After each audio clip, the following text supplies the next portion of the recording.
This is a journey, this video, about one of my favorite hunts and my favorite bucks. It was a roller coaster of emotions, I have to be honest. We call it a previous video, the highs and lows of hunting Diego. He's a buck I shot in 2016. We had a lot of history with him over 3 years. Trail cam photos, footage, in-person seeing. In fact, when he was a 3-year-old, I saw him mounting a doe out in this field over here. So this land, this was Diego's land.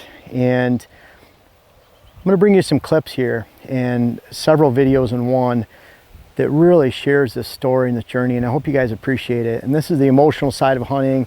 It's the happiness, downfalls. We had a lot of opportunity, and I'll start with, we had an early October cold front. Dylan and I were in the stand in 2016, and Diego came in, and really, I'm gonna let the video that's coming tell the story, but it was awesome, and it started, really the beginning and end of our journey with Diego and my favorite buck hunt, big buck story anyways. We'll let you see this first little episode. Well, it's starting to feel like the rut now. I'm actually a little nervous to even do the interview. It's just perfect conditions. We had a major front come through this morning. It was up to 74 degrees yesterday. It's in the low 40s right now, so literally 30 degrees cooler than it was yesterday at this time. Supposed to clear out tonight. We're supposed to have major frost in the morning.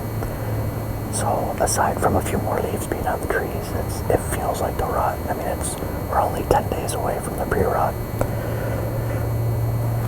Getting a lot of bucks on the camera down here on the scrape too. And I'm not sure that there's anything that we're going to target that's coming in yet, but there's quite a few bucks. There's one 4-year-old 8-point I'm hoping to get a better look at, a close look. So we're enjoying this fall weather. I mean, this is fall setting in right here, and a really good cold front in the middle of the week. I've got to find good luck tonight because I've got the ultimate hat. Look at this thing.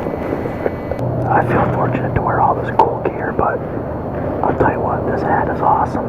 So we finally got some temperatures that I could justify wearing, and I'm not going to wear it when it's 75. So it's finally cool enough. So I think that's a good sign when we're wearing this hat. That's a good sign.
Well, we were very fortunate last night.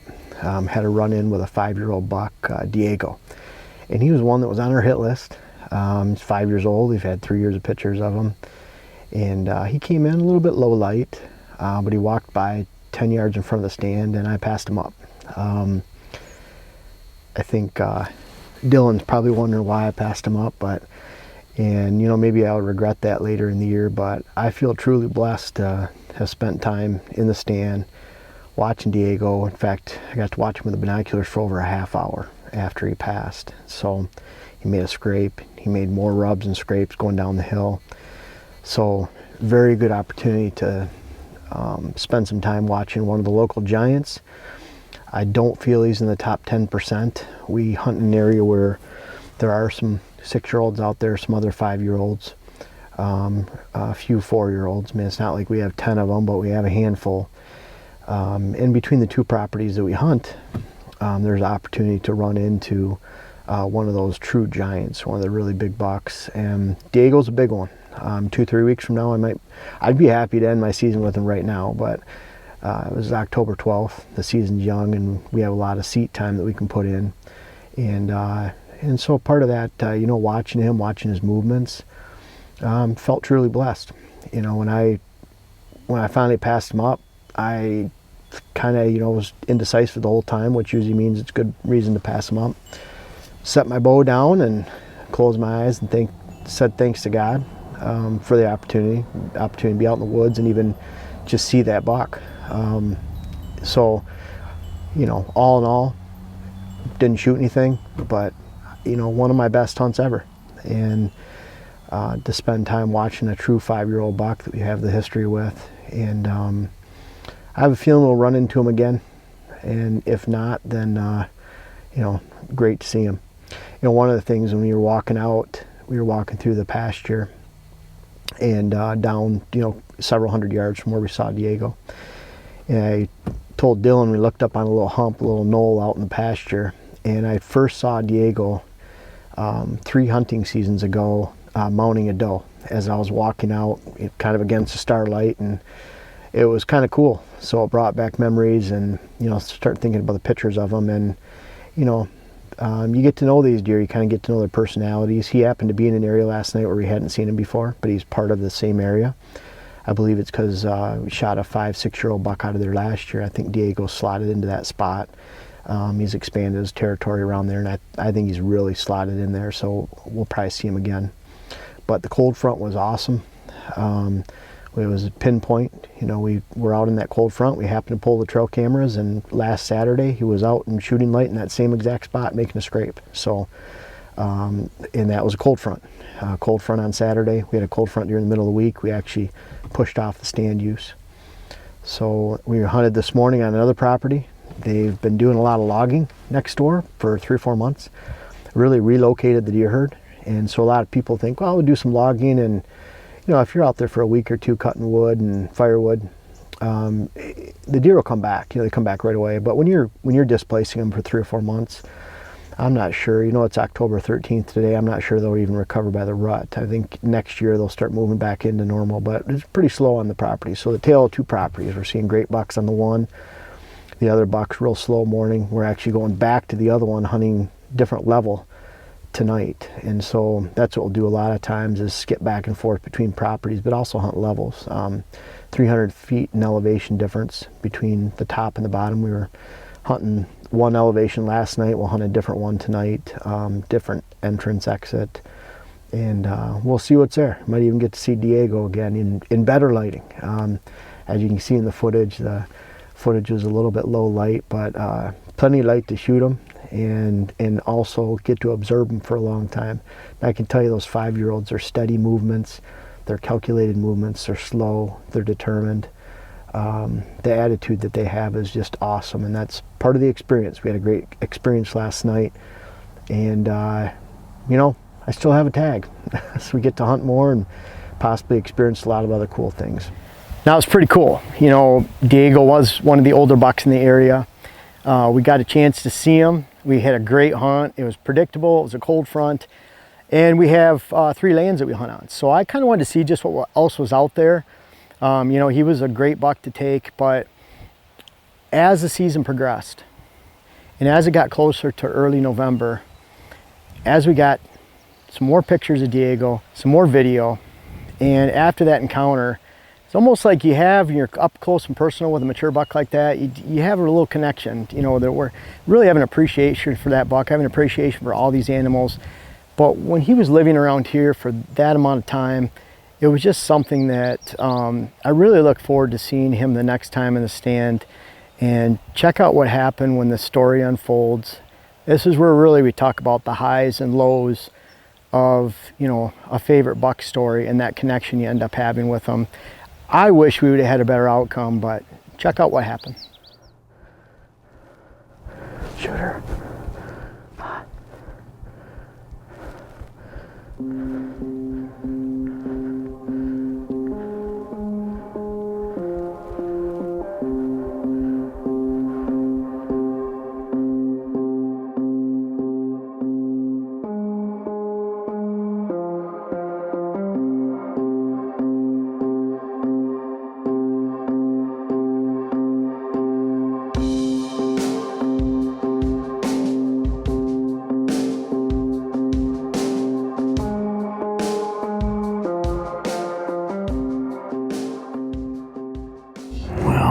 we had a great night tonight.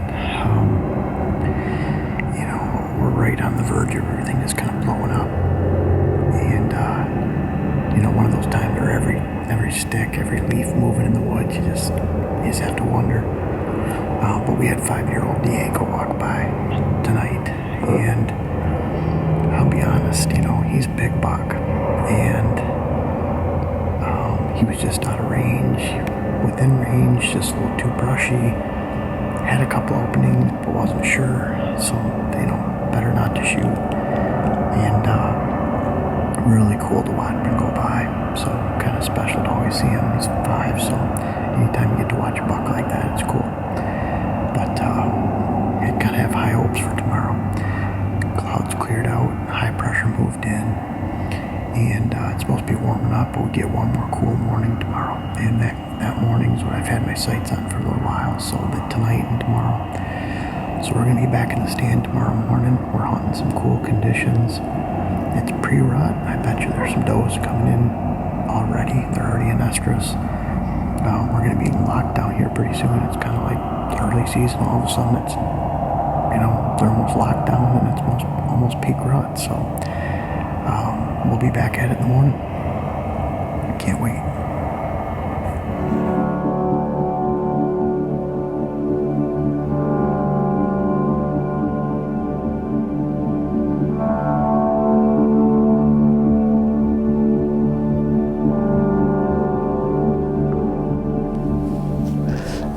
So this literally is where I saw him for the first time, right here. It's windy. I thought good to put a post out on Facebook. So I'm looking down and I looked up and he's right here. He came from down the logging road. He had to have, and I'm trying not to move. It's windy. And so I let him get over there and stopped him and shot. And, you know, interesting thing about this morning. This is my first year filming in the tree, and being filming myself, anything. And so Dylan, you know, he's full-time and media content manager, does everything. I mean, he's my only employee, so you can imagine. But last night we saw Diego down below. He was 35 yards, kind of thick, didn't want to take a shot.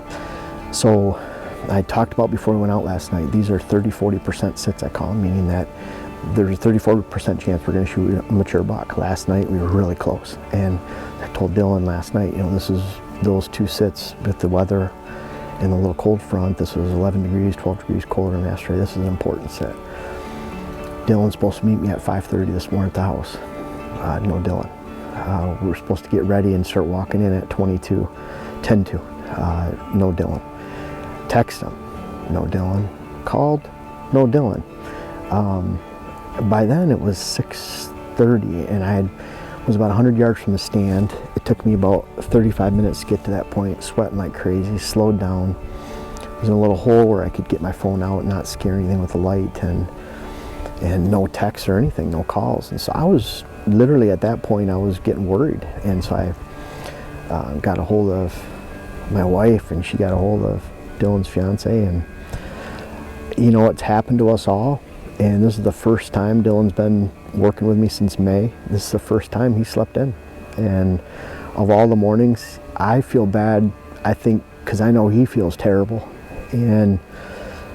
But the buck I shot, Diego, it's about the story. You know, we follow him, we've watched him all summer long. And on another property a mile away.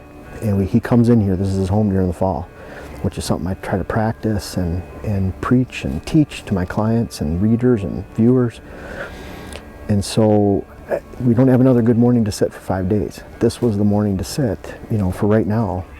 And so I came out hunting. I made that decision to come out here without Dylan. And it felt weird because it was the first time I sat with no camera for the entire year. And wouldn't you know, Diego was right here. I mean, literally 7-8 yards in front of me. Like I said, windy. It's about 20 after 8. I let him get over there, just gave him a little neat, and he stopped, and I shot him. Great blood trail. It looks like it's a liver, and the arrow did go a little bit low. So we're going to give him several hours, and I completely forgive Dylan. This is not what. Dylan doesn't forgive Dylan. I know. I think Dylan's gonna have a harder time living this down than me, as a full-time videographer and hunting, film, and I think Dylan actually likes filming as much or more than hunting. So this is big for him, and I feel bad, for him. So, but uncharacteristic of him. But we're gonna wait, and we have a good blood trail. I'm excited. It's Diego. I passed him up on October 12th or 13th, whatever it was, and after seeing him last night all rutted up and scarred on his back from scraping, it's just really hard to pass him up. So we're very hopeful. We're going to give him a few hours, and we'll hopefully be able to show you walking up to him and looking at him up close for the first time.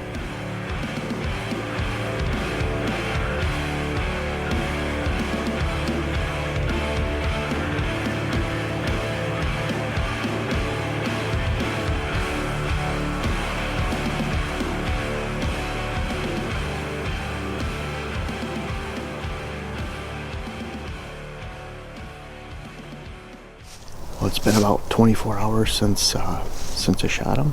We jumped him twice yesterday. He only went about 150 yards both times, less than 100 yards first time. So I think it was a liver shot.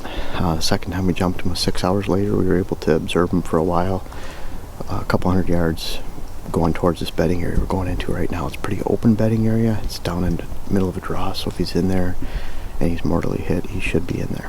He shouldn't have left that area. It's just steep all around it, and we've had several bucks go in there and die. So we're heading in right now, first daybreak. It was kind of a sleepless night, and we'll see what happens. And we have our crew.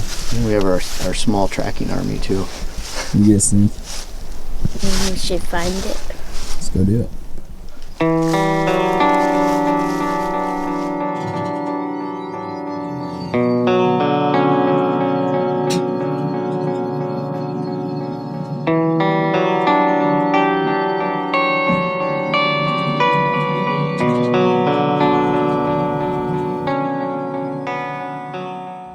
The day started in a bunch of fog this morning and looking for Diego. We had high hopes walking in. We let him set overnight, and then we got out there. We didn't find Diego where we thought he might be in the bedding area, but we found 2 drops of blood over about 500 yards. The second one was in the bedding area, we thought. Once we got there, don't know where he went, but literally no blood, or very little blood. Very disappointing. It's the bottom of the roller coaster now.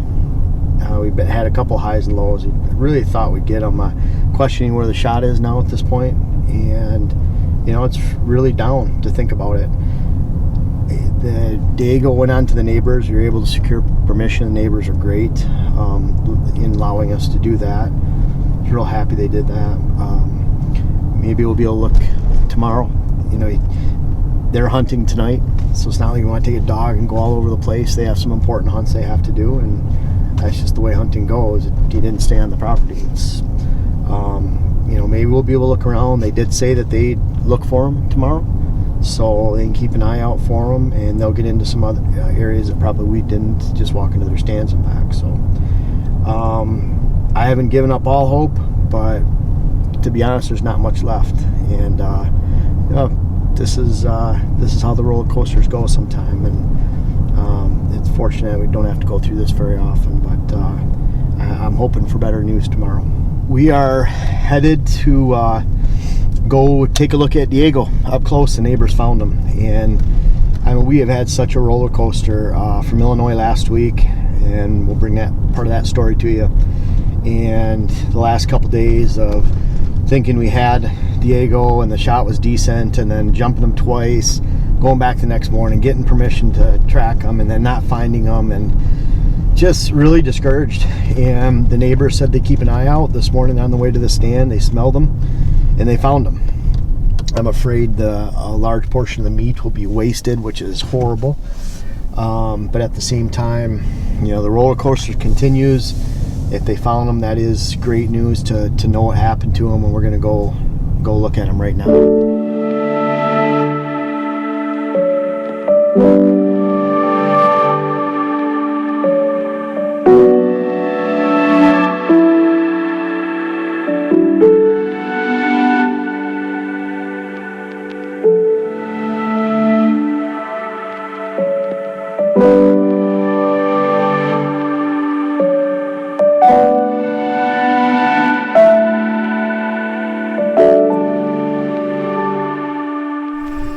you know, it was a roller coaster of events, but this is Diego, and we get to look at him up close now. It was a roller coaster. I mean, I'm so excited to be standing over him right now. He's a beautiful 5-year-old buck we have some history with. We have photos of him for 3 years. We've known where he's lived for 3 years. This is the 3rd time we've seen him in 8 sits on this property, and I can't believe we got him. You know, great opportunity at him when I took the shot. We thought the shot was great. After he jumped up an hour later, it wasn't. We let him go for 5 hours, and then again, we jumped him again. We gave him another day. I believe I jumped him then, and we're able to recover him today, 2 days after the shot. And I would have much rather, for Diego's sake, to have had this happen a lot sooner, a lot quicker recovery. But at the same time, the perseverance paid off, and we were able to harvest him. And that's, I mean, to spend the time with a 5-year-old like this and to close this chapter, this final chapter of Diego, I really feel truly blessed and fortunate to spend this time. That's what it's all about. I love that one-on-one pursuit. This is our target buck over here, the one we're after, and it's you know, sad to have it come to an end and not be able to hunt him anymore. But at the same time, man, I feel so excited and blessed and had the opportunity.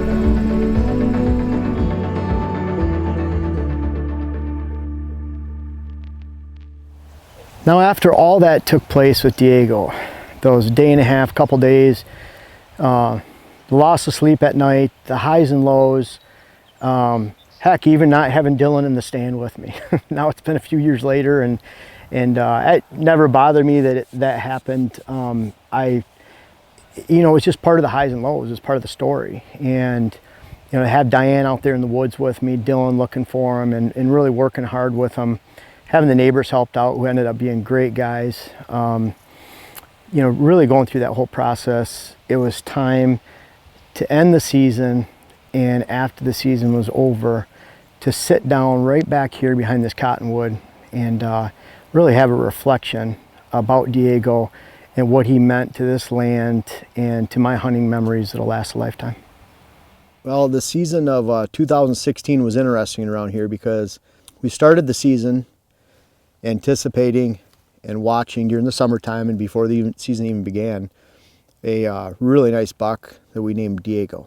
And he's a 5-year-old buck. This is the 3rd year we had pictures of him. And you know, we looked at him, and he's big, beautiful buck. And we always want to see what else is going to be out here. But he was kind of the king then around this area. One hand, you want to pursue him, hunt him. On the other, we want to see what other bucks are out here. And then finally, if and when we did harvest them, it's over. And so he kind of ran these hills, and this was his area. In fact, this is his lower area right here, where we're at right now. Kind of anywhere in this 180 degrees was his. And I shot what I think was a 5 or 6-year-old buck the year before, and it was interesting because he was up on top. Diego was on the bottom. And then this year when it came around and that buck was gone up there, then Diego took over that spot. So otherwise we had never seen Diego up there. And so it was, you know, an interesting journey with Diego. I did end up harvesting him up on top. You know, it was a bittersweet time. The harvest took a little bit longer, and the tracking job and the recovery took longer than I would have liked. Anybody would have liked. We did finally get my hands on him. And you know, there's a little bit, you know, especially sitting here in February, it's always a little bittersweet. You know, he's not going to be here, but it was really cool. You know, this year it was all about Diego, and the story is over, but memories are awesome with him. And you know, each year, that's why I love pursuing mature bucks. Each one has a personality, each one has a territory, and in the end, if you have a run-in with them, whether you're successful or not, each one of them provides an incredible story that only hunters can relate to.